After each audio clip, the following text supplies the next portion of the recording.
मंगलमय मंगल करण वीतराग विज्ञान।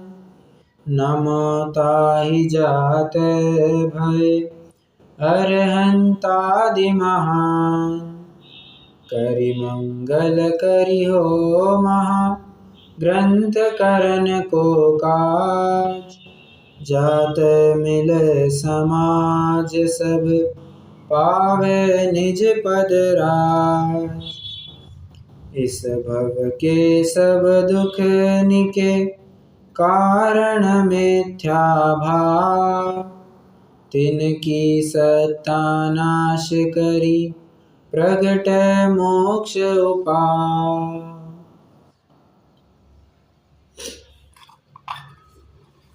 देखिए विद्वानों ने कैसी कल्पना की है, बहुत सुंदर बात है। कहते हैं कोई बहुत ही दुखी जीव था। दुखी जीव अब मरता क्या ना करता, हर एक तौर तरीका अपना करके वो सुखी होना चाहता था। सुखी होने के नाम पर उसने क्या क्या नहीं कर रखा था। होम कराओ, हवन कराओ, ये करो वो करो, विषय भोग भोगो, धर्म के नाम पर और भोगों के नाम पर, चाहे वो सब अपना लिया था। परंतु फिर भी जो सच्चा सुख उसे चाहिए था वो सुख मिल नहीं पा रहा था। अनायासी उसकी मुलाकात हुई एक मुनि महाराज से। अब मुनि महाराज कैसे थे वे महाराज, कैसे थे वे मुनिराज? अवाक विसर्गम वपुषाम निरूपयंती। जहाँ उनको एक शब्द भी कुछ बोलने की जरूरत नहीं पड़ी और उनका रोम रोम ही मानो मोक्ष मार्ग को बता रहा था, झलका रहा था। सहज अब ऐसी दिव्य मूर्ति को देख करके कोई भी सहज रूप से उनके सामने नतमस्तक हो ही जाता है। उनको वो कहना नहीं पड़ता कि झुको मेरे सामने, नहीं, ऐसी दिव्य मूर्ति देख करके अपने आप ही चरण झुकते हैं उनके सामने। तो नमस्कार किया, प्रभु भंते भगवान, मुझे सुखी होना है, मुझे आप सुख का उपाय बताइए। I want happiness. थोड़ा सा होगा वो अंग्रेजी झाड़ता होगा और मुनिराज भी मान के चलो अंग्रेजी समझते होंगे, ठीक है। तो उसने कहा आई वॉन्ट हैप्पीनेस। तो मुनिराज कहते हैं यू वॉन्ट हैप्पीनेस, लिसन, पहले तो मुझे ये बताओ आय मतलब किसे, आय मतलब किसे, सुखी किसे होना है? आय मुझे, आय मतलब कौन, पहले उसका डिसेक्शन करो। मतलब आय मतलब तुम ये असमान जाति द्रव्य पर्याय मान बैठे हो। तुम ये समझ रहे हो कि शरीर वाला जो मैं हूं, ये जो सिंगल एक पुर्जा दिखाई दे रहा है, ये ही मैं हूं। जबकि इस एक पुर्जे में दो वस्तुएं हैं, एक अजीब है, एक पुद्गल है। तुम तय करो सुखी होना किसे है, तुम कौन हो, तुम जीव हो या अजीव हो, पहले तो ये तय करो। इसलिए आय की जो परिभाषा है ना उसको समझो, और तुम जो आय कह रहे हो मैं, वो परिभाषा ही गलत है। तो पहले बात में वो हट गई। दूसरा वांट, वांट वांट मतलब क्या होता है? चाह, इच्छा। भले आदमी, यही तो भूल है तुम्हारी, यही तो भूल है। कस्तूरी तेरे पास है काहे ढूंढत हो दूर, क्या वो हे मृग तेरी सुवास से भयो वन चकचूर, कस्तूरी तेरे पास है काहे ढूंढत हो दूर। ये तो पूरा गांव छान मार के आ गए और पता चला कि वस्तु तो हमारे ही घर में पड़ी थी। वांट, चाह, किस बात का, किस बात की चाह रखते हो? अरे तुम जो सुख चाहते हो वही सुख स्वरूपी तुम हो, बाहर में कहीं ढूंढना नहीं है। बाहर जो ढूंढा ना भगवान न पाया, वैसे ही बाहर जो ढूंढा ना कभी सुख को है पाया। इसलिए संसार को ही है तूने बढ़ाया। देखो निज आत्म की ओर, तेरा प्रभु तुझे ही में डोले। ये इतनी सी तो बात है। इसलिए तू जो वांट कह रहा है ना, ये वांट को भी हटा दो। बचता क्या है? हैप्पीनेस, वही तुम हो। मतलब तुम जिस वस्तु की तलाश में निकले थे वो वस्तु तुम स्वयं हो। बस फर्क यहां पड़ रहा था, तुम दो चीजों में गलती कर रहे थे। एक, सुख के नाम पर सुखी किसे होना है, तुम यहां गलती कर रहे थे, और सुख की चाह में गलती कर रहे थे। चाहना नहीं है। देखो जो वस्तु अपने पास होती है, क्या मैं ये कहता हूँ, अच्छा क्या अंबानी कहेगा मुझे रिलायंस की मालिकियत चाहिए? अरे तू मालिक है, तू कैसे कह सकते कि मुझे रिलायंस की मालिकियत चाहिए? तू तो खुद मालिक है। जो मालिक होता है उसको चाहिए ये शब्द शोभा नहीं देता। तू सुख का स्वामी है और तू कहे कि मुझे सुख चाहिए, ये शोभा नहीं देता है। इसलिए तू जो सुख की परिभाषा कर रहा है, जो हम जीव अजीव आश्रव बंध संवर इन तत्व संबंधी भूलों में देखते आ रहे हैं, उन सुख की परिभाषाओं को टटोलना। हर जगह ये कुछ ना कुछ भूल कर जाता है। कैसी भूल कर जाता है? या तो कम आकुलता या ज़्यादा आकुलता, या जो दुखरूप है उन दुखरूप वस्तुओं को ही सुखरूप मान बैठता है, विपरीत श्रद्धान कर जाता है। यही उसके तत्व संबंधी भूल हो जाती है। और कल अपनी बात हुई थी संवर तत्व संबंधी भूल में, जिसको आश्रव और बंध ही नहीं समझा है, जिसको आश्रव का ही स्वरूप नहीं समझा है, भले आदमी उसको संवर क्या समझेगा? जिसको लेफ्ट ही पता नहीं है, क्या उसको राइट डायरेक्शन पता है? जिसको लेफ्ट हैंड ही पता नहीं है क्या होता है, उसको राइट हैंड क्या होता है ये पता नहीं है। कोई को लेफ्ट साइड में लो, उसने घुमा दिया राइट साइड में गाड़ी, अरे तो उसको राइट साइड का तो ज्ञान होगा? नहीं है। कल अपन ने इसके लिए नींबू और मौसम्बी का उदाहरण लिया था। क्या हमने कहा 1 किलो मौसम्बी लेकर के आओ, क्या लेकर के आए?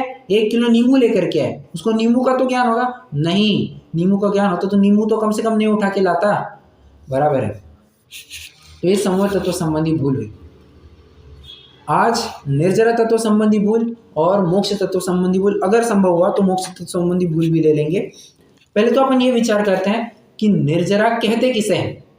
अब ये परिभाषा, मैं वो परिभाषा चाहता हूं जो पंडित जी साहब अभी अभी थोड़े टाइम पहले कह के आ चुके हैं। निर्जरा की क्या परिभाषा पंडित जी साहब ने कही है? स्पेसिफिक टू द पॉइंट परिभाषा चाहिए, और बहुत छोटी परिभाषा, कोई लंबी चौड़ी परिभाषा भी नहीं है। गिने चुने 5-6 शब्द है उसमें, अब इतनी छोटी परिभाषा तो याद होनी चाहिए। अगर आपको याद आ रहा होगा तो उसके ऊपर अपन ने लगभग आधा पौना घंटा पूरा टाइम डेडिकेट किया था।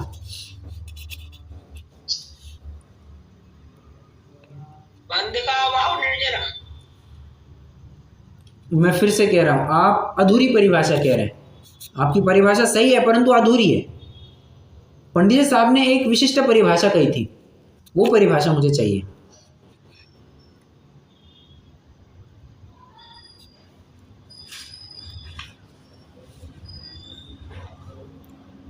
अरे क्या बात है, अभी एक 10 दिन भी नहीं हुए।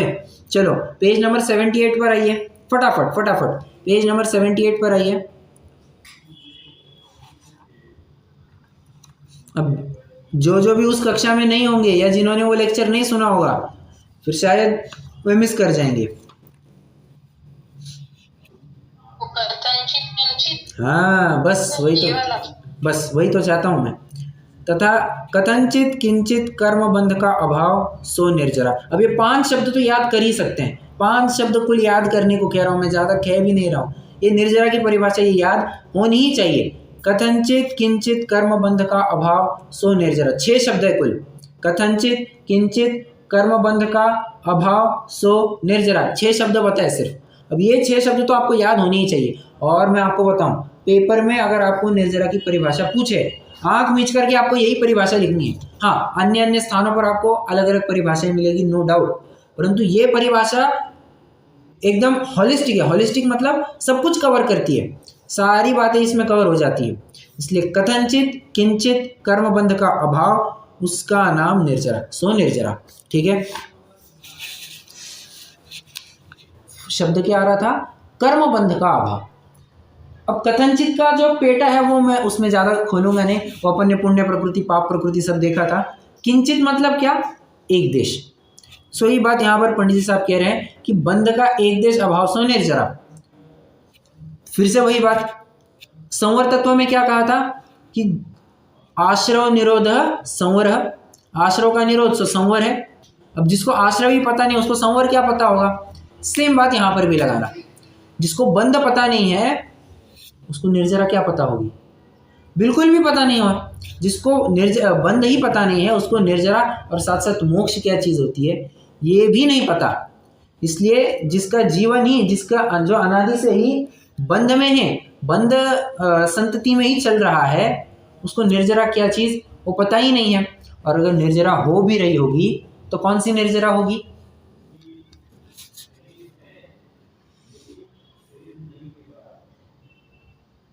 निर्जरा हो, सविपाक। करेक्ट करेक्ट, सविपाक निर्जरा। और कौन सी?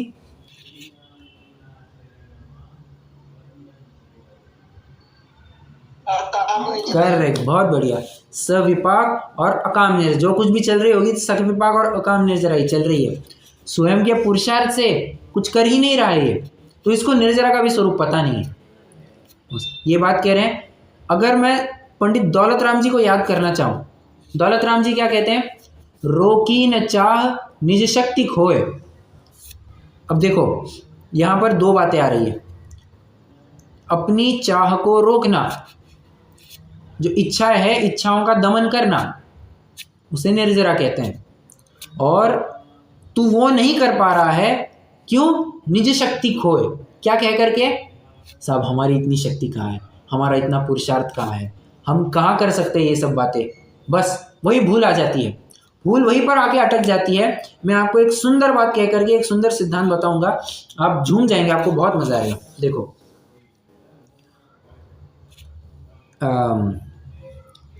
मूंग के कुछ दाने हैं, ठीक है, हमने मान के चलो मूंग की सब्जी बनानी है और पानी में थोड़ा भिगो दिया, कुकर में रख दिया, सब गरम वगैरह करके बाहर निकाल दिया। सब्जी जैसे ही बनाने को हुए हमने देखा दो दाने, एक जो सीज गया है और एक जो सीजा ही नहीं है, जो पका ही नहीं है, उसे क्या कहते हैं? बठर। जो पकता ही नहीं है उसे बठर कहते हैं। इसमें क्या कहेंगे? देखो यहां पर ये मूंग वो वस्तु वही है, बस वहां पर उसकी योग्यता ही नहीं है वैसी। हालांकि ये तो एक अलग बात हो गई, मैं कुछ नवीन बात कहना चाहता हूँ, ठीक है, मैं कुछ और बात कह गया, ये भी पॉइंट है पर एक और नवीन बिंदु है, समझना। देखो हाँ,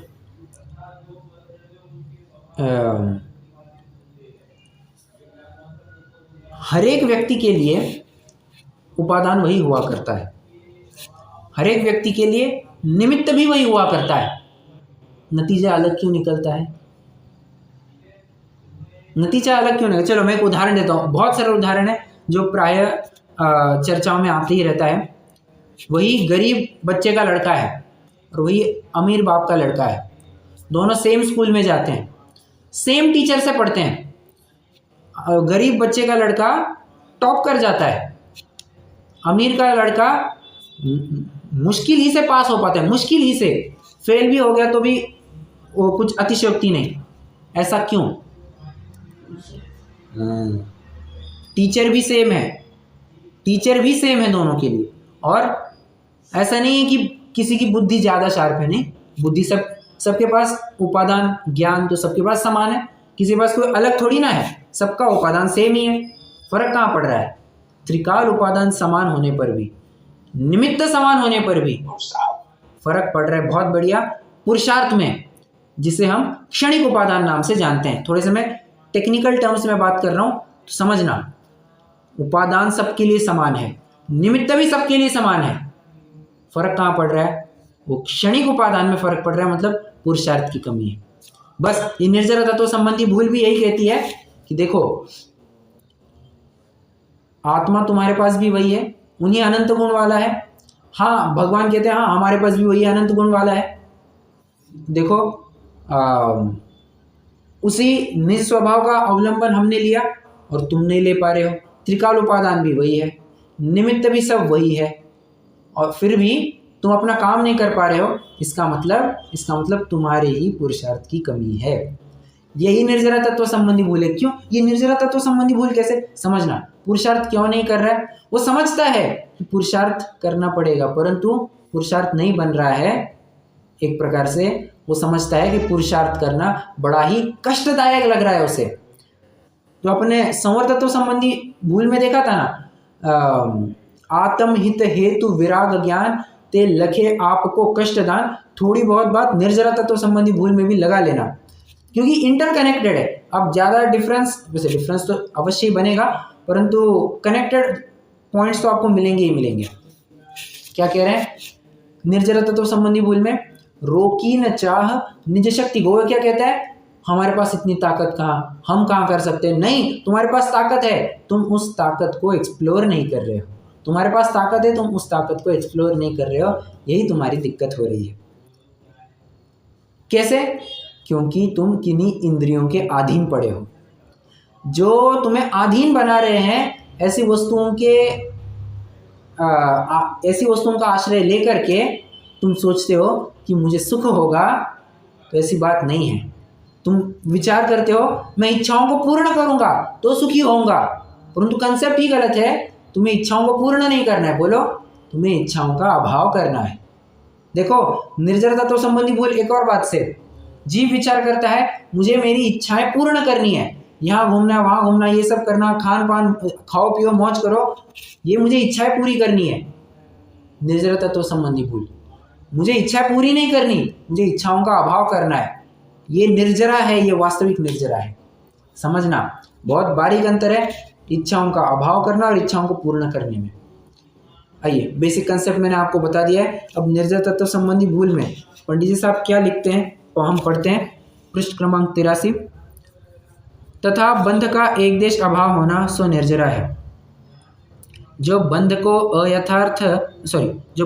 यथार्थ नहीं पहचाने उसे निर्जरा का यथार्थ श्रद्धान कैसे हो। वही बात आ रही है सेम जो संवर तत्व में कही थी। जैसे भक्षण किए हुए विष आदि से दुख का होना न जाने उसे नष्ट करने के उपाय को कैसे भला जाने, उसी प्रकार बंधन रूप किए कर्मों से दुख होना न जाने तो उनकी निर्जरा के उपाय को कैसे भला जाने। उदाहरण क्या दे रहे जरा समझना। क्या कह रहे हैं, किसी ने विष का सेवन किया, विष मतलब जहर, किसी ने जहर का सेवन किया तो कहते हैं उसने जहर को दुख रूप नहीं माना, एक और जहर को दुख रूप नहीं माना, उसके फल में भी वो संतुष्ट रहा। एक क्या कह रहे कुछ समझ में नहीं आ रहा, समझो। अब जहर से क्या समझते हैं, वैसे खा लिया, जुबान पे रखा और वहीं पे गायब, छू हो गया। परंतु यहाँ पर आप वैसा अर्थ ना लेकर के थोड़ा विशिष्ट अर्थ ले सकते हैं। विश need not necessarily mean a strong poison, it can be a slow poison as well. Slow poison मतलब जो एक साथ नहीं मारती, धीरे धीरे धीरे धीरे असर करते जाती है। आज के ज़माने में स्लो पॉइजन का एक उदाहरण दीजिए, समझो जरा। उदाहरण देना स्लो पॉइजन का। सिगरेट, दारू। ठीक है, और हाँ वैसे बिल्कुल सही है, शराब आदि भी बिल्कुल सही है। वो अभी ख्याल में नहीं आता, जब सारी इंद्रियां शिथिल जवाब देने लग जाएंगी ना, सारी इंद्रियां जवाब देना छोड़ो, जब थोड़ी भी कुछ आपत्ति आने लग जाएगी ना, उसको ख्याल में आने लग जाएगा कि अरे अपने से तो काम ही नहीं बनता है, तो सारे उसके फेफड़े एकदम खोखले हो जाएंगे और उसका लीवर एकदम डैमेज होने लग जाएगा आदि आदि। वो अंदर से उसके ऊपर अफेक्ट करता है। वो ज़्यादा नहीं, एक कच प्याला, सिर्फ एक ही प्याला लेता है रोज, 1 sip a day, 1 sip a day. अब एक घूंट एक घूंट एक घूंट कह कह करके रोज एक शराब थोड़ी थोड़ी पीता है और over the period of time वो असर कर जाती है। और एक उदाहरण मैं चाहता हूँ,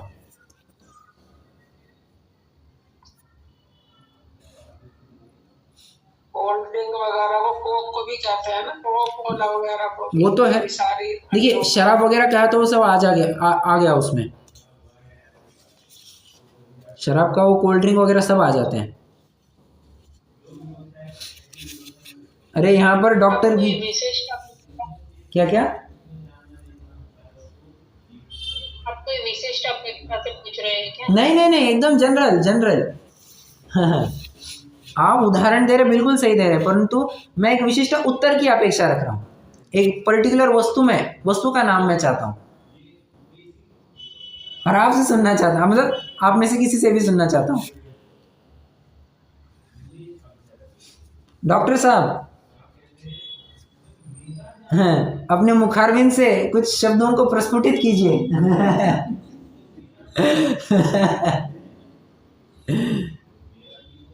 एडिक्शन किसी भी चीज का हो सकता है वैसे, हो सकता है, पर देखो है ना। स्लो पॉइजन का एक एग्जाम्पल जो प्रायः दिया जाता है शक्कर का। शक्कर, ऑल वाइट्स, उसमें तो सभी वाइट्स को बोलते हैं। हाँ, तो शुगर को इसलिए तो वो खाने में कैसी लगती है, अच्छी लगती है, मीठी लगती है, परंतु अब देखो उसी का तो नाम विष है, स्लो पॉइजन वही तो है। अब शक्कर खाने पर वो दुख मानता है क्या? अरे साहब इतना मीठा लग रहा है, इसको कौन दुखी माने? समझना, बहुत लॉजिकल बात है। इसको कौन, इससे हम थोड़ी ना कुछ दुखी हो रहे हैं, परंतु ओवर द पीरियड यही घात करने वाली है। और वैसे एक और बात, चरणानियों की अपेक्षा और बात कहना चाहूँगा, और साथ ही साथ एक मेडिकल साइंस की अपेक्षा भी, गुड़ से ज़्यादा मतलब मीठे में सबसे हानिकारक शक्कर हुआ करती है। क्यों? क्योंकि शक्कर बनने की प्रक्रिया गुड़ के बाद की होती है। मतलब प्रश्न है मेरा, गुड़, अब गन्ने के रस को अपन गर्म करते हैं, ठीक है, तो गुड़ बनता है। गुड़ का कलर कैसा होता है? थोड़ा डार्क कलर होता है, बराबर, लाल होता है, कभी थोड़ा चॉकलेटी होता है, कभी थोड़ा ज़्यादा डार्क हो जाता है। प्रश्न है, और समझना, शक्कर उसके आगे की प्रोसेस होती है, मतलब उसको और उबालना पड़ता है। प्रश्न है मेरा, किसी चीज़ को ज़्यादा तपाएंगे तो क्या होगा? कालापन उसमें आने लग जाएगा। आप एक रोटी बस तवे पर वैसे ही बनाए रखिए, वो सफ़ेद पना उसका कालेपन में बदलने लग जाता है, बराबर। प्रश्न है मेरा, शक्कर आपको सफ़ेद कैसी दिखती है फिर? है कि नहीं? मतलब बहुत लॉजिकल पॉइंट है ये। गुड़ के बाद बनती है शक्कर, गुड़ के अगली प्रक्रिया होती है शक्कर, और गुड़ से मतलब सफेदी इतनी सफेद कैसे? सैकरीन वगैरह डालते हैं ना वो, हाँ, फिटनेस के लिए हर प्रकार से वो किसी न किसी वो केमिकल डालते हैं, और बहुत हानिकारक, मतलब काला होना चाहिए था, काले का वर्ण बदल करके एकदम गोरा कर दिया। मतलब डेफिनेटली कुछ बहुत स्ट्रॉन्ग केमिकल यूज़ किया जाता है। मतलब ये क्या कहते हैं, हानिकारक तो है ही स्वास्थ्य के लिए, और एक प्रकार से आप चरणानियों की दृष्टि से विचार करेंगे तो वो भी घातक ही माना जाएगा, ठीक है। चलो, मैं तो ये कहना चाह रहा हूँ, यहाँ पर उदाहरण जो दे रहे हैं, विष आदि से दुख का होना न जाने, वो ये विचारता ही नहीं कि शक्कर से क्या फर्क पड़ेगा, शक्कर से क्या फर्क पड़ेगा, तो शक्कर छोड़ने का उपाय करेगा क्या? नहीं। हम हमारी माता जी को एक बात कहते हैं, भाई तुम जो कुछ भी बनाओगे गुड़ की ही वस्तु बनाओ, नहीं, परंतु माता जी कभी कभी कषाय पर उतर आती है, नहीं हम बनाएंगे तो शक्कर की ही बनाएंगे। कभी कभी कषाय जोर मार जाती है तो शक्कर की बना देते हैं। अब क्या है, आधीन है तो खा करके लेना पड़ता है। हमारे हाथ से तो कुछ बना सकते हैं नहीं। तो खाना पड़ता है, पर खाना पड़ता है इसका मतलब ये एक्सक्यूज नहीं दे रहा हूँ, मैं ये कह रहा हूँ कि घातक है गुड़ का ही सेवन।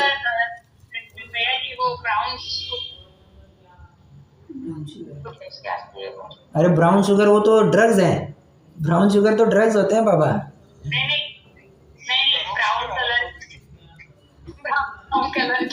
अच्छा,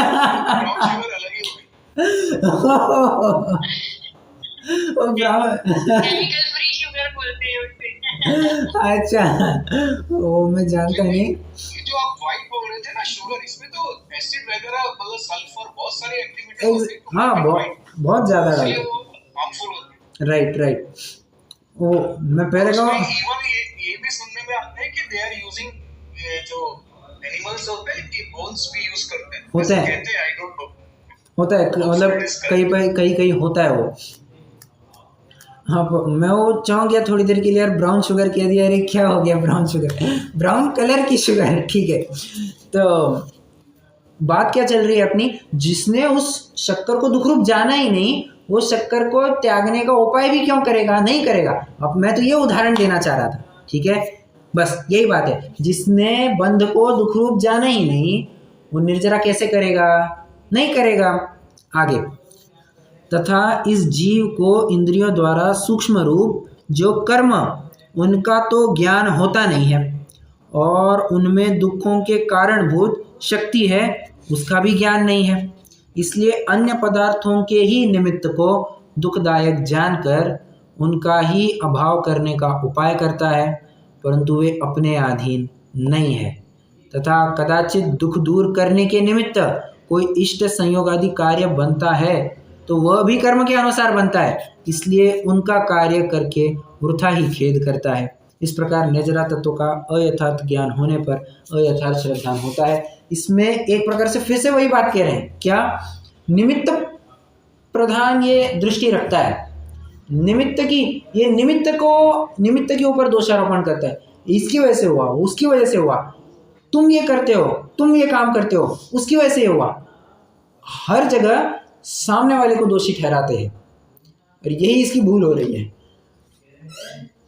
देखो काम क्या हो रहा था, देखो जो नाचत कठपुतरी कर्म न चावत गात, और अपने हाथ वो तो अलग बात हो गई। मैं तो एक छंद कह रहा हूँ, जो नाचत कठपुतरी कर्म न चावत गात। ये जितने भी कार्य तुम्हें दिखाई दे रहे हैं इसका सूत्रधार कौन है? ये सब कर्म है, तुम्हारे अपना कर्म का उदय है, बराबर। तुम्हारा अपना कर्म का उदय है, परंतु कर्म तो इसे दिखाई देता है नहीं, और कर्म दिखाई देता है नहीं तो ये क्या विचार करता है, सामने वाली जो वस्तु है वही दुख रूप है। अब देखो बहुत प्रसिद्ध उदाहरण है, एक शेर है, शेर को बांध करके रखा है, ठीक है, और उसी के सामने एक बकरी भी है और बकरी को भी बांध करके रखा है, ठीक है। थोड़े टाइम बाद देखा दोनों के दोनों मर गए, परंतु शेर ने उस बकरी को नहीं मारा। दोनों थोड़े से दूरी पर थे और ऐसी दूरी पर थे कि शेर उस बकरी तक नहीं पहुंच पाता है, ठीक है। क्यों, कैसे मर गए? हुआ ऐसे कि शेर और बकरी के बीचों बीच एक कांच की दीवार थी, कांच की ऐसी वज्रमय दीवार थी। अब कांच है तो आर पार दिख जाता है, परंतु वो वज्रमय थी। अब वज्रमय है कि तो कोई तोड़ नहीं सकता। अब शेर देखता है वो बकरी को, झपटने को देखता है, वो टकराता है, झपटने को देखता है, टकराता है, ऐसे झपट करके वो खून खच्चर हो गया, उसने दम तोड़ दी, वो प्राणांत हो गया। वहां पर बकरी भी मर गई। कैसे? शेर को देख करके उसको हार्ट अटैक आ गया उसको हार्ट अटैक आ गया, वो सदमे में वहीं पे चली गई और उसका भी प्राणांत हो गया। प्रश्न है मेरा, दोनों प्राणियों में एक वज्रमय दीवार थी, फिर भी दोनों कैसे मर गए? कैसे मर गए?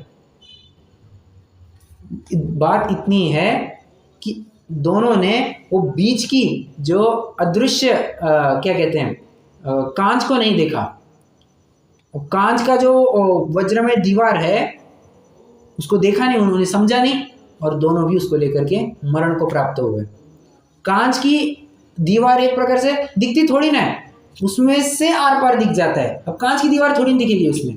बस यही बात हो रही है कि कर्म तो तुम्हें दिखते हैं नहीं, जो काम करा रहे हैं वो तो कर्म दिखता है नहीं तुमको, और जो आजू बाजू में तुम्हें निमित्त मिल रहे हैं, तुम निमित्त के ऊपर दोषारोपण करते हो और दुख को प्राप्त होते हो। यही तुम्हारी भूल हो जाती है। ये उसकी वजह से मैं दुखी हुआ, उसकी वजह से मैं दुखी हुआ, उसने मुझे सुख कराया, वो सुखी कराने में निमित्त है। सारी थोती कल्पना है, कोई सुखी दुखी कराने में समर्थ नहीं है। ये सिंपल सा रूल है। अगर सुखी होगे तो तुम अपने माइंडसेट से ही सुखी होगे, और अगर दुखी होगे तो अपने ही माइंडसेट से दुखी होगे। कितने ही करोड़ों अरबों जीव डिप्रेशन में क्यों चले जाते हैं? क्या कमी है उनके पास? किसी की कमी नहीं है, एक माइंडसेट की कमी है, वो दृष्टि की कमी है उनके पास। वो क्या विचार करते हैं, यार उसने धोखा दिया, ये फ्रॉड करता है, वो फ्रॉड करता है। वो ये विचार ही नहीं कर पाता कि ये मेरे साथ ही क्यों हुआ। पहले कभी ना कभी मैंने कुछ गलत काम किया होगा, तब खराब कर्म बंधा होगा, अब वही आकर के उदय में फल को प्राप्त हो रहा है। पंडित भूतरदास जी का एक बहुत सुंदर छंद है, बहुत सुंदर छंद है। आयो है अचानक भयानक साता कर्म, ताके दूर कर वे को बलि कौन हरे। जे मन भाए ते कमाए पूर्व पाप आप, ते ही अब आए निज उदय काल लहरे। एरे मेरे वीर काहे होते है अधीर या में, को कौन सिर तू अकेलो आप सहरे। भय दिल गिर कछु पीर नवी नसी जाय, ताही ते सयान तो तमास गिर रह। मैंने इतना सारा छंद क्यों सुनाया? वो एक लास्ट पंक्ति बतानी थी मुझे, क्या? ताही ते सयान तू तमास गिर रह रे। तू विचार करता है कि नहीं इतनी सब दिक्कतें आ रही है, दिक्कतें क्यों आई? जे मन भाए ते कमाए पूर्व पाप आपे। तुमने ही पहले कभी पाप का कर्म बांधा है। ते ही अब आए निज उदय काल लहरे, वही तो अब उदय में आए। तुम जो घर से निकलते समय टिफिन में पैक करके गए थे, भले आदमी रास्ते में वही तो खाने को मिलेगा। अब ये मत कहना कि मैं ट्रेन से कुछ ले लूंगा, ना, जो टिफिन पैक करके लेके गए वही खाने को मिलेगा, क्योंकि बाहर की चीज तो अपन खाते नहीं है वैसे। अब समझना, तो अगर तुमने करेले की सब्जी लेकर के गए हो, तुम्हें करेला ही मिलेगा। अगर तुम कोई अच्छी दाल बाटी लेकर के गए हो टिफिन में, तो तुम्हें मिष्टान्न खाने को मिलेगा। तो इसमें करना क्या? ताही ते सयान तू तमास गिरे। You just be a मियर observer. बस तमाशगीर रहो, बस देखते रहो क्या चल रहा है, क्या चल रहा है, क्या नहीं चल रहा है। अगर तुम उसमें कुछ कम ज्यादा करने देखोगे, अगर अपनी वहां पर चलाने देखोगे, अपना तो करने देखोगे, पराये वस्तु के ऊपर अपना तो करोगे, स्वामित्व करोगे, या उसको सुख दुख का कारण मानोगे, तो पेले जाओगे। उदाहरण रियल लाइफ एग्जाम्पल है, 2 उदाहरण दूंगा। इसका जिक्र मैं पहले भी कर चुका हूं, परंतु इस प्रकरण में फिर से देना चाहूंगा। कुछ एक लगभग 10 या कुछ साल हो गए होंगे, ग्वालियर की घटना है, जहाँ पर सच्ची घटना है। ग्वालियर में एक स्टेशन, बस स्टेशन था। तो बस स्टेशन पर बस उतरने, अब सारे जो जितने भी ट्रैवलर थे, प्रवासी थे, वे उतरने लग गए। कंडक्टर ने कहा, किसी के ट्रंक यहाँ पर, ट्रंक मतलब बड़ी सूटकेस रह गई है यहाँ पर, किसी की होगी तो कलेक्ट कर लेना। तो एक व्यक्ति ने सोचा, अगर कोई इसको क्लेम नहीं कर रहा है तो क्यों ना मैं ही इसको ले लेता हूँ। उसने कंडक्टर को कहा, ये मेरी है।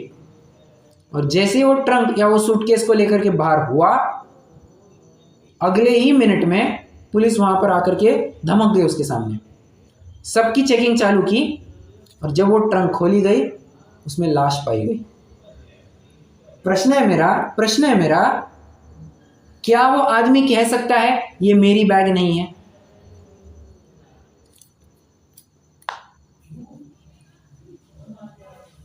अब तो मुश्किल हो जाए। अब बहुत मुश्किल हो जाएगा। कैसे? अगर वो कहे मेरी बैग नहीं है, तो तुम्हारे हाथ में कैसे? अगर तुम्हारी बैग नहीं है तो तुम्हारे हाथ में कैसे? एक, अगर तुम कहते हो ये तुम्हारी बैग है, तब तो गया काम से, तुम खूनी लुटेरे, तो पक्के खूनी पकड़े जाओगे, जेल में सड़ोगे। और अगर तुम कहते हो तुम्हारी बैग नहीं है, तो कंडक्टर कहेगा तू चोरी कर रहा है, तो चोरी का इल्जाम अलग से लगेगा। मतलब उभय तो पाश, दोनों जगह से फंसना है अब इसने। बस ये बात है, पराई वस्तु के ऊपर अपना अधिकार जमाना, ये कितना दुखरूप हो सकता है। उदाहरण 1। उदाहरण 2, मतलब पराई वस्तु को सुख दुख का कारण मानना भी। हाँ, अब पराई वस्तु को सुख दुख का कारण मानना, इसके लिए एक दूसरा उदाहरण। ये बात है लगभग अभी 300 साल पहले चलना पड़ेगा। कहाँ पर? इंग्लैंड में, भारत में भी नहीं, इंग्लैंड में चलना पड़ेगा, जब काल चल रहा था विलियम शेक्सपियर का। अब देखो, बात इतनी है, ये आप कहीं भी देखना, जितने भी कवि, लेखक, साहित्यिक होते हैं, ये स्वयं को ज़्यादा प्रसिद्धि में नहीं लाते। ये अपना एकांत ही प्रिफर करते हैं। क्यों? एकांत में उनका चिंतन मनन चलते रहता है। कोई आकर के डिस्टर्ब करे ना, उनकी चिंतन की धारा टूट जाती है, वो उनको नए से तरह से फिर सोचना पड़ता है। इसलिए हमेशा वे एकांत ही प्रिफर करते हैं। तो और एकांत भी कैसे? जो खोजी लोग होते हैं, जो लेखक आदि होते हैं, उनको फिर इतना तक भान नहीं रहता भोजन किया नहीं किया, हम कैसे रह रहे हैं उठ रहे हैं, कुछ भान नहीं रहता है, वे अपनी धुन में चलते हैं। मतलब साहित्य का शोध खोज का धुन ही है, मतलब वो रस ही कुछ अलग होता है। खैर, तो विलियम शेक्सपियर की किसी ने अगर फ़ोटो देखी होगी तो थोड़े बहुत ऐसे घुंघराले बाल है, थोड़े से लंबे बाल है, तो ऐसी एक फ़ोटो दिखाई जाती है विलियम शेक्सपियर की। एक बहुत बड़ी सभा आयोजित की गई थी वहाँ पर, बहुत बड़ी सभा, जिसमें कहते हजारों लोग आए थे, और उस सभा में सम्मान किया जाने वाला था। किसको? विलियम शेक्सपियर को। अब मंच से आवाज़ दी गई, I call upon Mr. William Shakespeare to please come on the stage and accept the award, ऐसा कुछ कहा होगा। तो विलियम शेक्सपियर उठे नहीं, वे थे उसी सभा में थे, वे उठे नहीं। उसी के पास में एक व्यक्ति था जो हूबहू नहीं, बहुत जैसा विलियम शेक्सपियर जैसा ही लगता था, बहुत विलियम शेक्सपियर जैसा ही लगता था। उसने कहा, अरे विलियम शेक्सपियर यहाँ बैठे हैं, मैं तो देखता हूँ। किसी को पता नहीं था, उसको पता था कि विलियम शेक्सपियर वहाँ बैठे हैं।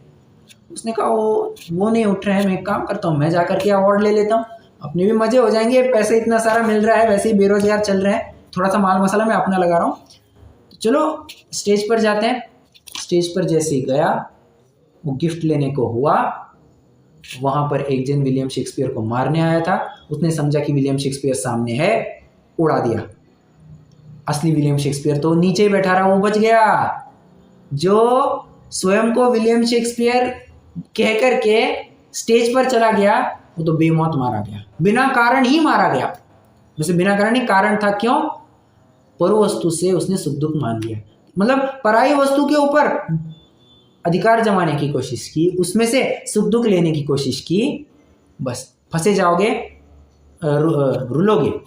यही बात कह रहे हैं कि जो वस्तु तुम्हारे लिए है ही नहीं, वो जो निमित्त है, जो तुम्हारे लिए दुख का कारण ही नहीं है, सुख का कारण ही नहीं है, जो जिससे तुम्हें सुख दुख मिलेगा ही नहीं, अगर तुम उसके ऊपर आरोप करोगे तो पक्की भूल है, पक्की भूल है। यही बात कह रहे हैं यहाँ पर, ठीक है। निर्जरा तत्व संबंधी भूल अपनी पूरी हुई। अब मोक्ष तत्व संबंधी भूल को प्रारंभ करते हैं, ये भी कंप्लीट हो जाएगा, तो कल के लिए अपने पास पुण्य पाप तत्व संबंधी भूल ये प्रकरण बच जाएगा। अब देखो, निर्जरा की क्या परिभाषा की थी? बंध का एक देश अभाव। अब मैं कथनचित किंचित यहाँ पर 2 मिनट के लिए नहीं ले रहा हूँ। बंध का एक देश अभाव सुनिर्जरा। मोक्ष किसे कहते हैं? बंध का सर्वदेश अभाव, हर प्रकार से बंधनों से पार, वो मोक्ष की अवस्था है। सेम कंसेप्ट यहीं पे लगेगा। जिसने बंध को नहीं समझा, भला वो मोक्ष को क्या समझेगा? समझो अपन जीव अजीव से चालू करते हैं। जिसको जीव का सच्चा स्वरूप पता होगा, तो क्या वो अजीव में एकत्व करेगा? नहीं करेगा। जिसको अजीव का स्वरूप पता होगा, क्या वो जीव का स्वरूप सही से पहचान पाएगा? हाँ, बिल्कुल पहचान पाएगा। अगर उसको एक का भी स्वरूप पता नहीं है ना, मतलब समझ में उसको दोनों का स्वरूप पता नहीं है, दोनों का भी स्वरूप पता नहीं है। अब आ जाना आश्रव और संवर में। अगर उसको आश्रव नहीं पता है तो उसको संवर कहाँ से पता होगा? उसको बंध पता नहीं है, बंध का यथार्थ ज्ञान नहीं है, तो निर्जरा और मोक्ष कहाँ से होगा? देखो, हम यहाँ से थोड़ा सा प्रकरण को पढ़ते हैं। तथा सर्वकर्म बंध के अभाव का नाम मोक्ष है। जो बंध को तथा बंध जनित सर्व दुखों को नहीं पहचाने, उसको मोक्ष का यथार्थ श्रद्धान कैसे हो? सेम बात आ रही है। जैसे किसी को रोग है, वह उस रोग को तथा रोग जनित दुख को न जाने, तो सर्वथा रोग के अभाव को कैसे भला जान माने? उसी प्रकार इसके कर्म बंधन है, यह उस बंधन को तथा बंध जनित दुख को न जाने, तो सर्वथा बंध के अभाव को कैसे भला जाने? अब इसमें एक उदाहरण मैं नक्की जरूर देना चाहूँगा। ये उदाहरण वैसे पंडित सचिन जी देते हैं। तो कुछ साल पहले मतलब हो गया, लगभग 10 साल हो गए उस घटना को।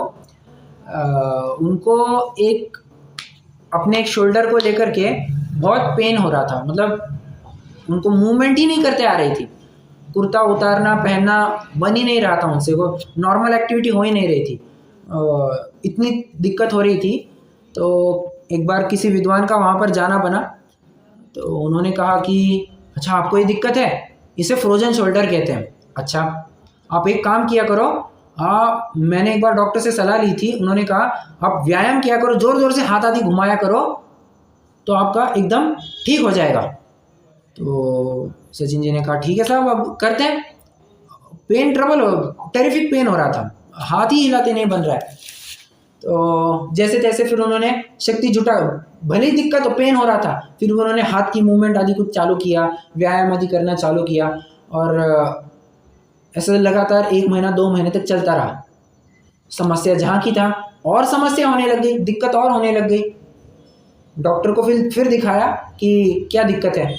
उन्होंने कहा आपके सारे जितने भी वहाँ की पेशियाँ थी, जितने भी लिगामेंट्स थे, सारी टूट गई है, सारी टूट गई है।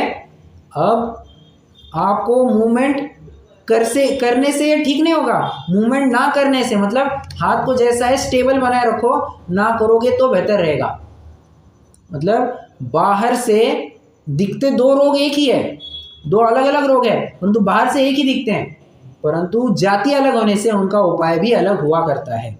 इसलिए सर्वप्रथम करना क्या, पहले रोग का निदान होना चाहिए। पंडित साहब यही तो कहते आ रहे हैं, जब से उन्होंने दूसरा अध्याय चालू किया है, सबसे पहले बात उन्होंने यही कही है, रोग का निदान, कर्म बंध रूपी रोग का निदान। भाई तू रोगी है, अच्छा कौन सा रोग है, उस रोग का निदान करना जरूरी है। रोग का निदान हुए बिना तुम्हें उपाय करना है या नहीं करना है, और करना भी है तो कहाँ पर करना है, ये पता कैसे करोगे। बिन जाने ते दोष गुणन को कैसे तजिए गई है, सिंपल सी बात है।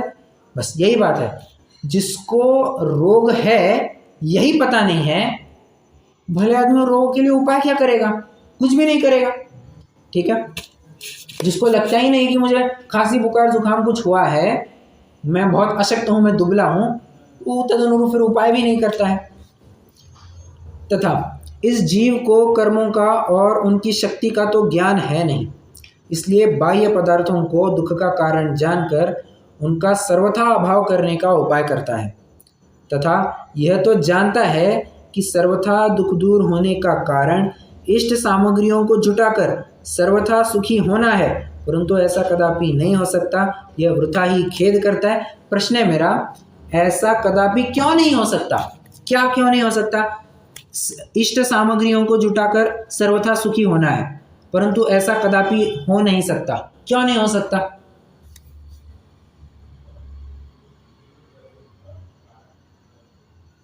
एक साथ सारी सामग्री मिलना तो संभव नहीं है।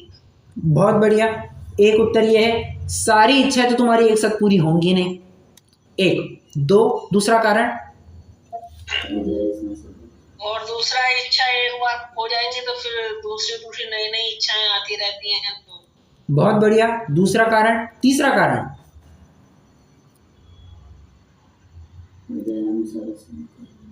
हाँ ठीक है, उदयानुसार होता है, बराबर।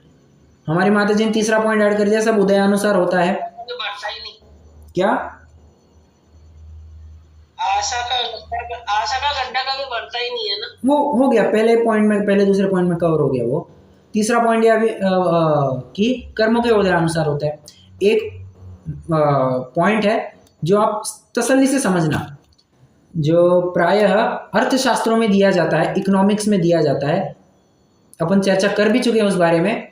Wants are unlimited in nature, but the resources to achieve those wants are limited. यहाँ पर जीव है अनंत, उनकी इच्छाएं अनंत, और वस्तुएं कितनी है, सीमित।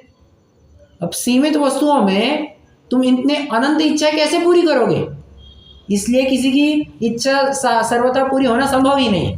ये चौथा कारण लगा लेना। ठीक है, देखो ये जो अर्थशास्त्र भी है ना, कई मायने में हमें बहुत सीख देते हैं, बहुत सीख देते हैं। कभी आपका अगर योग बने, वैसे ना पढ़े तो भी कोई वांदा नहीं, कोई दिक्कत नहीं। अब हमें कोर्स में था, सिलेबस में था, इसलिए मुझे पढ़ने में बना, और कई सारी बातें उसमें से मुझे बहुत सीखने मिली। तो इकोनॉमिक्स में, अर्थशास्त्र में भी अपने तत्वज्ञान से जुड़ी बहुत बातें मिलेगी। एक वैसे ही उदाहरण देना चाहूँगा, चूंकि बात आ ही गई है। अब इकोनॉमिक्स में प्रोडक्शन, मैन्युफैक्चरिंग, उसको लेकर के एक परिभाषा बनी, what do you mean by production, what do you mean by manufacturing. भाई फैक्ट्री में इतनी सारी वस्तुएं बनती है, उसको प्रोडक्शन या मैन्युफैक्चरिंग कहते हैं। तुम प्रोडक्शन मतलब समझते क्या हो? वहां पर साफ साफ एक उल्लेख आता है, क्या? Production should not be construed as creation of a material, because it is the fundamental law of science that matter can neither be created nor be destroyed, it can be just transformed from one phase to another। Simple सा logic दिया है, ज़्यादा अंग्रेजी झाड़ली किसी को समझ में नहीं आया होगा, मैं सरल से समझाता हूँ क्या कहना चाहते हैं। कहना उतना भर चाहते हैं, जो फैक्ट्री में मैन्युफैक्चरिंग होती है, मैन्युफैक्चरिंग मतलब क्या, प्रोडक्शन मतलब क्या, तुम कोई नवीन वस्तु बना रहे हो? नहीं। क्यों? क्योंकि विज्ञान कहता है, विज्ञान का ये मूलभूत तत्व है, मूलभूत सिद्धांत है कि कोई किसी वस्तु को नहीं बना सकता है। तो प्रोडक्शन मतलब क्या? It is just adding value to an existing object. मतलब जो वस्तु है उसी में थोड़ा सा तुम चेंज ला रहे हो, तुम कोई नवीन वस्तु नहीं बना रहे हो, वर्तमान वस्तु में ही थोड़ा सा चेंज आना, उसी को तुम प्रोडक्शन कहते हो। तुम नवीन वस्तु बना ही नहीं सकते, ये अर्थशास्त्र में ऐसी बात लिखी है। तो काफ़ी सारी बातें ऐसे समझने में मिल सकती है। खैर, मैं तो क्या कहना चाह रहा था कि हाँ, सर्व इच्छाएं क्यों पूरी नहीं हो सकती? 4 कारण। इसकी इच्छाएं अनंत है, इच्छाएं अनंत है। 1 2 इच्छाएं, एक पूरी नहीं हुई कि दूसरी तैयार होती है, और दूसरी नहीं, अनंत इच्छाएं तैयार रहती है। 3 इच्छाओं का पूरा होना न होना कर्मोदय अधीन है। और 4 जिन इच्छाओं को तो पूर्ण करना चाहता है, जिन अनंत इच्छाओं को पूर्ण करना चाहता है, उनके लिए तेरे पास साधन ही सीमित है, तो अनंत इच्छाओं को कैसे पूर्ण कर पाएगा? ये भी बात समझ सकते हैं, ठीक है। इस प्रकार मिथ्या दर्शन से और एक बात जो हर तत्व संबंधी भूल में पंडित साहब एक बात कहते आ रहे हैं, क्या? ऐसा स्वरूप न जानकर वृथा ही खेद करता है। वृथा ही खेद करता है। जब स्वरूप नहीं समझ में आया तो दुख ही प्राप्त करेगा, दुख ही को प्राप्त होगा, गत्यंतरा भावात। और देखो, तत्व ज्ञान विहीना नाम दुख में वही शाश्वतम। जो तत्व ज्ञान से विहीन लोग हैं, उनको दुख को प्राप्त होना, यही उनके नसीब में लिखा है। फितरत नहीं कह सकते, यही उनके नसीब में लिखा है, तकदीर ही उनकी वैसी है, ठीक है। बस ये जीव भी वैसा ही है, सच्चा तत्व ज्ञान इसको होता नहीं है और खेद करता है। इस प्रकार मिथ्या दर्शन से मोक्ष तत्व का अयथार्थ ज्ञान होने पर अयथार्थ श्रद्धान होता है। इस प्रकार यह जीव मिथ्या दर्शन के कारण जीवादि 7 तत्वों का जो कि प्रयोजनभूत है, उनका अयथार्थ श्रद्धान करता है। 7 तत्व संबंधी भूल जो अपनी चर्चा का विषय था वो कंप्लीट हो गया। एक 5 मिनट लेना चाहूँगा। पंडित दौलत राम जी मोक्ष तत्व संबंधी भूल में क्या कहते हैं? वे कहते हैं, शिव रूप निराकुलता न जोए। मोक्ष का स्वरूप कैसा था? शिवरूप निराकुलता। ऐसी दशा जहां पर सुख ही सुख हो, जहां गम भी ना हो, आंसू भी ना हो, बस सुख ही सुख पले। वो एक कुछ भजन आता है ना ऐसा,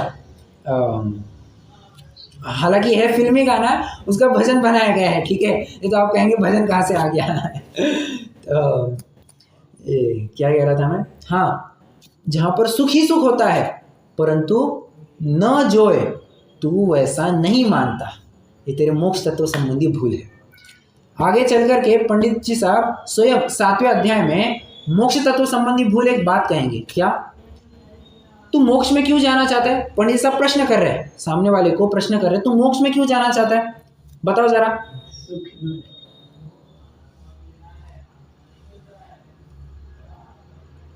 मैं आपसे प्रश्न, सुख प्राप्त करने के लिए। क्यों साहब? आप पहले ही बता रहे हैं तुमको।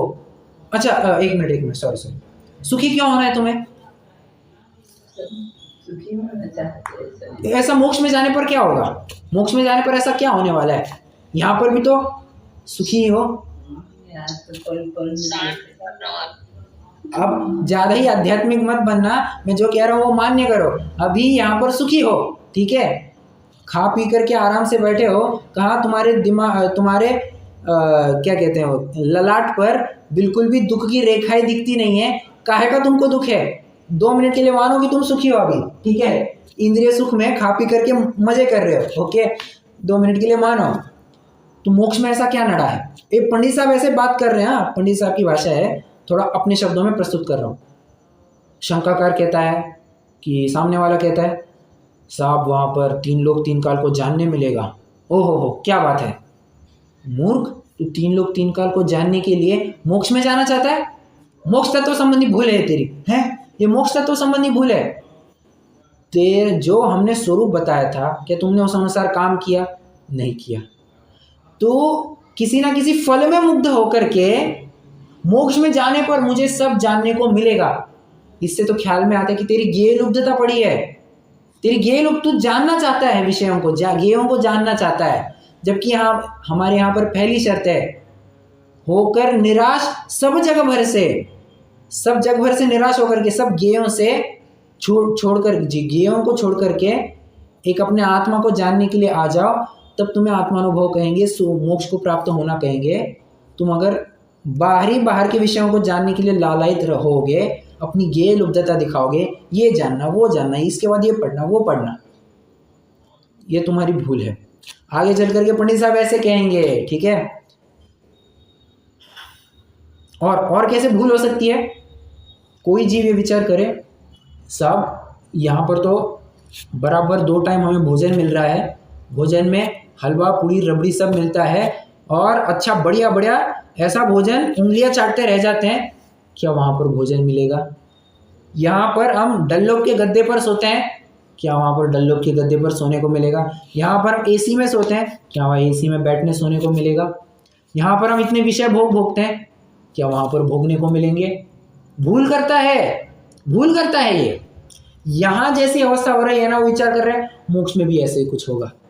अरे मोक्ष इन सबसे परे अवस्था है बाबा, और तू ऐसा मानता है, तू ऐसा विचार करता है, तो ये मोक्ष तत्व संबंधी भूल है।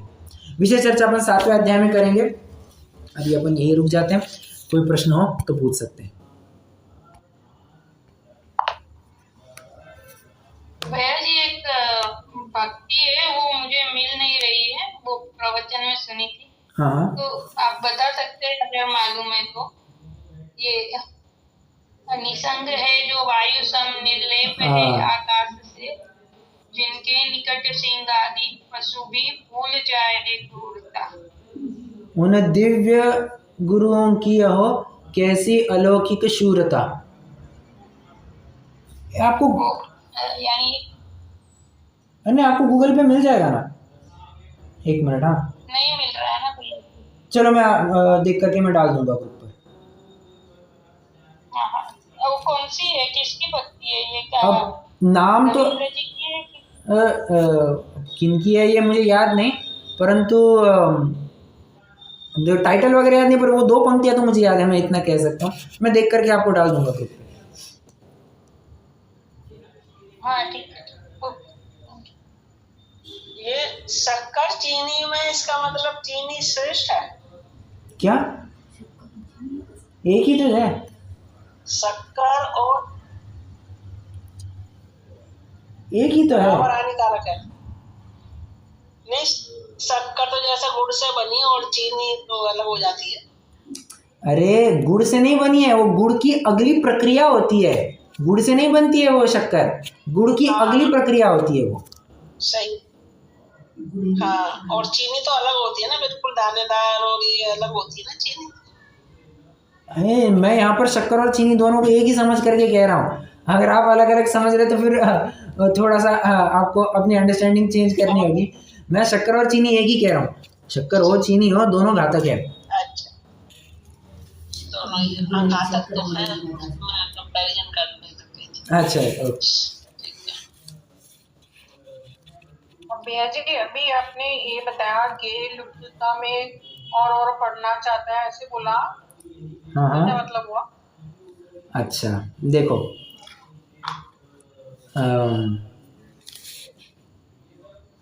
क्या करता है, इसको जानना चाहता है, मतलब मोक्ष मार्ग प्रकाशक हो गया, ये अगला ग्रंथ ले लो। अगला ग्रंथ कौन सा? रत्नगंज शावकाचार्य ले लो। ये रत्नगंज शावकाचार्य भी पढ़ करके हो गया, अब समय सार ले लो, समय सार भी पढ़ करके हो गया, अब आत्मानुशासन ले लो। मतलब वो पढ़ने पढ़ने में ही अपना जीवन व्यतीत कर रहा है, तो गलत है क्या? हम कह रहे हैं you are just reading but not reading between the lines, या not reading between the books. एक ग्रंथ पूरा हुआ, तुमने क्या कभी ये विचार किया इस ग्रंथ का क्या भाव रहा, इस ग्रंथ का क्या आशय रहा, क्या उस आशय को तुमने अपने जीवन में उतारा, क्या उस विषय के बारे में तुमने चिंतन मनन किया? नहीं, तुम बस नवीन नवीन किताबों को पढ़ पढ़ करके जानना चाहते हो इस ग्रंथ में क्या है, उस ग्रंथ में क्या है। ये ज्ञेय लुब्धता है, ये ज्ञेय लुब्धता है ऐसा। और ये सिर्फ मैं तो अपने ग्रंथों की बात की, लौकिक पढ़ाई में भी वैसे, और लौकिक पढ़ाई में तो सबसे ज़्यादा लगाना। मैं कई लोग ऐसे देखता हूँ, सीए भी हो गए, चार्टर्ड अकाउंटेंट हो गए, कंपनी सेक्रेटरी भी होना है, सब कॉस्ट मैनेजमेंट अकाउंटेंट भी होना है, एमबीए भी करना है, एलएलबी भी करना है, और बीकॉम भी करना है, न जाने एसीसीए भी करना है, फलाना ढिमका क्या क्या नहीं करते हैं। मतलब जानने की ज्ञेय लुब्धता, और जानो, इसको ज्ञेय लुब्धता कह रहे हैं, इसको ज्ञेय लुब्धता कह रहे हैं। तू जान, समझना, ज्ञेय लुब्धता मतलब क्या? विषय को जानना प्लस उस जानने में इच्छा रखना, जानना प्लस जानने की इच्छा एक प्रकार से ज्ञेय लुब्धता है। मात्र जानना उसको ज्ञेय लुब्धता नहीं कहते। मात्र जानना वो तो स्वभाव है, मात्र जानना वो स्वभाव है, परंतु स्वभाव में जब तुमने चाह जोड़ दी, क्या मुझे जानना है और विषयों को जानना है, मैं जानना चाहता हूं, तो चाह जब जुड़ गई तो वह ज्ञेय लुब्धता हो जाती है।